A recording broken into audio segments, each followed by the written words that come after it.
cost-benefit analysis is what people go through. It's one thing when there's a insurance company or whatever, but when there's human lives at stake, it's just totally different. How did you change from the beginning of that analysis and process that you went through to the end? Inside you.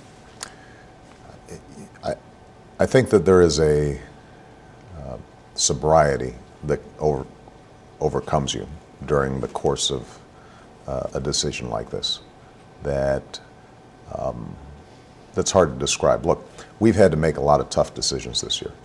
You know, there was moments where we thought that the financial system might be on the verge of collapse. There are decisions that you've got to make about intervening in the auto industry, which you know are going to be wildly unpopular. And so there are a series of decisions that I've made up until the decision most recently to send additional troops into Afghanistan. In each of those decisions, I could step back a little bit and say, all right, what's in a fairly calculating, analytical way, what's the best decision to make? With this one, you feel it viscerally. You lose sleep. You think about families. You think about history. You walk through Arlington. You're reminded of the image of a mother in the rain sitting in front of a tombstone. And so the gravity of the decision is just of a different quality. In the West Point speech, you talked about reversing the Taliban's momentum. What if this surge doesn't? Well, then we're going to have to make additional decisions based on what the situation on the ground is. Look, you know, the thing that prompted my decision was the belief that if we just sustained the status quo, in the long term, meaning, or even the medium term, over the course of 5 to 8 years, we'd probably be devoting just as many resources, as many troops, because there would never be a clear break, a clear inflection point where we could start to draw down without enormous risks that might not be in America's national interest. What we did, I think, was find that point where, having built up Afghan capacity, we're then in a position to start reducing our presence because we've built up a partner in the region that can work with us effectively. There are no guarantees that that works perfectly. In fact, I think it's safe to bet that no matter how well we do, there's still going to be problems with Afghan governance. There's still going to be problems with Afghan capacity to deal with the Taliban. Al-Qaeda is still going to be active in the region in some way.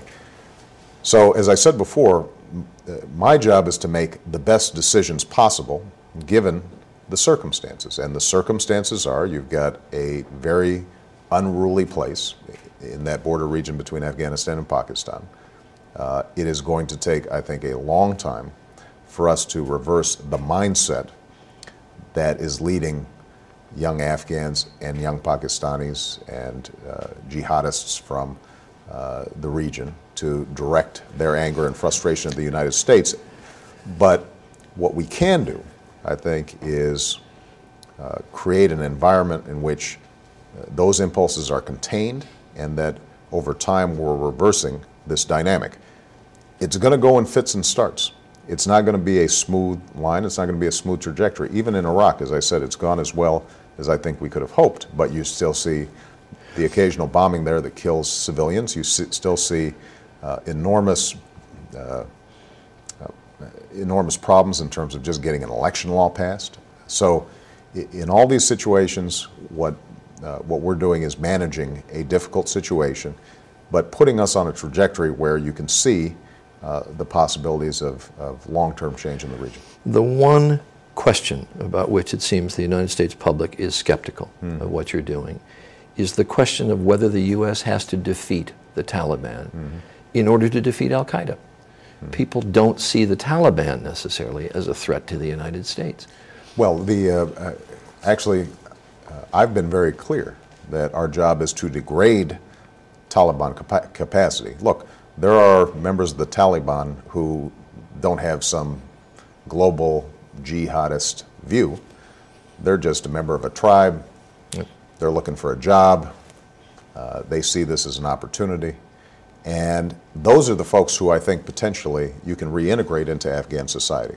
So it's absolutely true, and this was part of the review process, that we had to work with our military to define the mission and be clear, look, our job here is not to get a body count on the Taliban, because that, I think, takes us down a open-ended commitment that is not required for our narrow security interests.